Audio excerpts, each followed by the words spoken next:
Okay, so what we want to talk about tonight is 60-minute copy, 60-minute copy, and how can you get something into a sales letter or a long-form video in 60 minutes. How can you get something into a form that will help you to sell something? And that's really the goal of what we want to do tonight. And most importantly, and this is something that I want to say at the outset, is that you are responsible not only for production, right? So it's not just product creation. You are also responsible for marketing, and most people are really aware of that. They know they've got to try to get traffic. They know they've got to try to get the right person to the offer. But then you're also responsible for sales too, and that means then that you and I have to make an effective enough presentation so that people will want to buy something, so that people will trust us, so that people will say, okay, you know what, I'm going to spend a little money with you.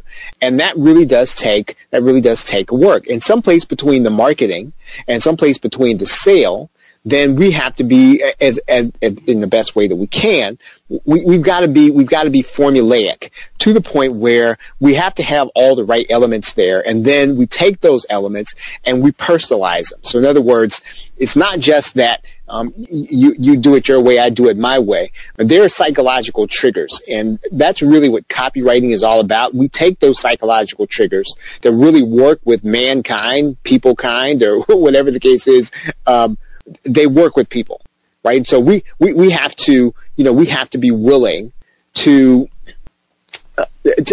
operate within that format, but yet at the same time, we have to be willing then to do it in a way that reflects who we are, that reflects our products, that reflects our USP.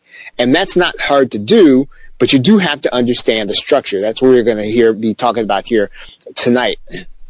I want to talk a little bit about some required reading, just some things that will help you to really define how to do this in your own voice, right? And Ultimate Sales Letter by Dan Kennedy, highly recommend that is a book that you read. And even if you have read it before, I would suggest that this is one of those books that as an information marketer, as an entrepreneur, that you read this book once a year. And that it really does get in and sink in that when you sit down to write something about your business, when you're making a sale, when you are bringing the right person to the page, there's some things that you want to have available. Dan Kennedy does a great job in this book of touching on those things that you have to have if you're going to make the sale.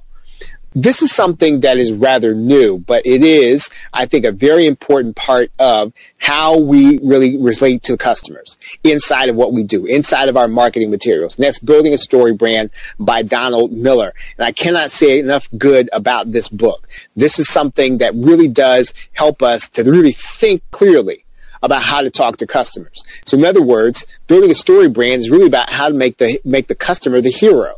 Right? The customer, the hero of their story, and really getting into what that story means. Words That Sell by Rick Bayan, right? Again, that's really just kind of using the right words. And some of this really does kind of come back down to understanding what those words really are that really trigger people to take action.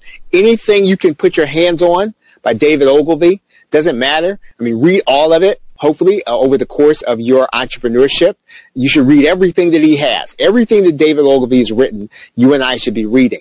Everything by Jay Abraham. Jay Abraham has done a lot of videos. They're now on YouTube. And if you've got 15 minutes to kill, and you're sitting someplace in a doctor's office, or you're sitting someplace and you've got to wait, I would suggest you get your YouTube app out and you type in there Jay Abraham and you find his channel, and then really just kind of sit down and take in what he's saying about marketing.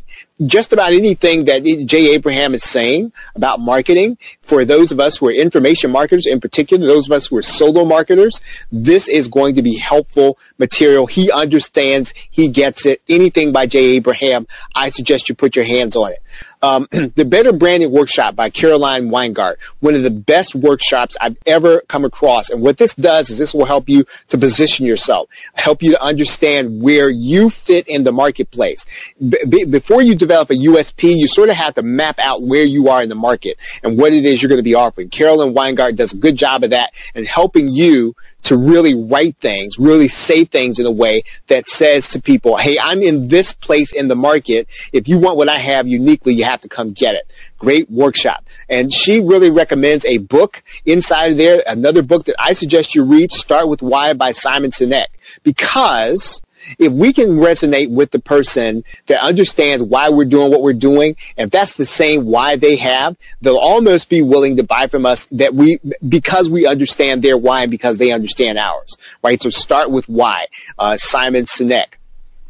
Something that I've often recommended, and you can do a Google search for this, David Fry's 12-Point Bulletproof Sales Letter. It's a one-page guide. It should be part of your required reading. This should be something that you should be almost use as a checklist. If you want to take his list and put a checklist together, that'll help you. A course. It's a pricey course. What it does is it provides templates, copywriting templates, and it is probably if you're learning to write copy. Right, if you're trying to figure out what's the right structure of each part of the sales letter, this was probably the most helpful thing that I've ever done that was template based. It's called Fast Effective Copy. It's by Brian McLeod and David Garfinkel. The Ultimate Copywriting Workshop by Yannick Silver. I mean, I got this maybe back in 2009. It is timeless. It is a classic. If you can get your hands on it, you need to get it. And I got it on eBay years ago. You can probably still get it there. You can probably still get it. Somebody selling it secondhand. It is invaluable because the information in it is not, it's not based on a particular period of time. So you don't have to be a baby boomer or a Gen Xer or a millennial, and you don't have to have lived in a particular period of time to benefit from this understanding of how to write copy. So, Ultimate Copywriting Workshop by Yannick Silver. Print Persuasion and Guru Mastermind by Eben Pagan. This is an information product. Again, this is kind of floating around. You can still get your hands on a copy of this. What Eben Pagan does on copywriting, again, will give you a fundamental understanding, and it'll help you to think through everything that you're doing systematically, right? And then Hidden Marketing Assets. Now, this is a version of something that Jay Abraham did. It's by Richard Johnson and Michael Sinoff. This is an information product. And sometimes you can find these on eBay. Once again, every resource that I've recommended to you right here on this page is a timeless resource. So in other words, it's not going to be the end thing to do, but this will give you a fundamental working knowledge of how to write copy. And then all you're going to do then is build on your knowledge. Once you get these in your brain, once you've read these, you will then know how to write copy. And then all you really need to do is we're going to go over some best practices here at the end of this session. Some things that will help you to kind of build on this. But if you build on top of this foundation, you will be able to write copy, right? So again, this is going to be required reading, I suggest.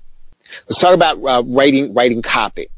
One unseen aspect of your copy is going to be done by designing your product right. So in other words, probably one of the best things you can do is to create something that's going to sell itself. It really does mean that you understand the customer. You're not going to give the customer something that they have to strain to understand. That's another thing that Donald Miller says. You don't want them to burn too many extra calories trying to understand what it is you're offering. Give it to them clearly and design something that they know exactly what they're getting so that they can go and buy it based on what they want. Once you know and understand what they want, you can design ways to give it to them. So in other words, yes, you figure out what it is they want. If you're creating an information product and you know people want to discuss, let's say, how to be a better parent, and these people are really wanting to know how to be better parents to their toddlers, and you can actually put something together that's going to help them, then you want to make sure that you figure out creative ways of finding those people that want that product. But again, understanding that they want it is half the battle. Give it to them uniquely in ways that other people cannot. In other words, develop a USP, right? Develop a unique selling proposition. So in other words, I've got to come to you to get your guide on parenting because you've got something that nobody else has.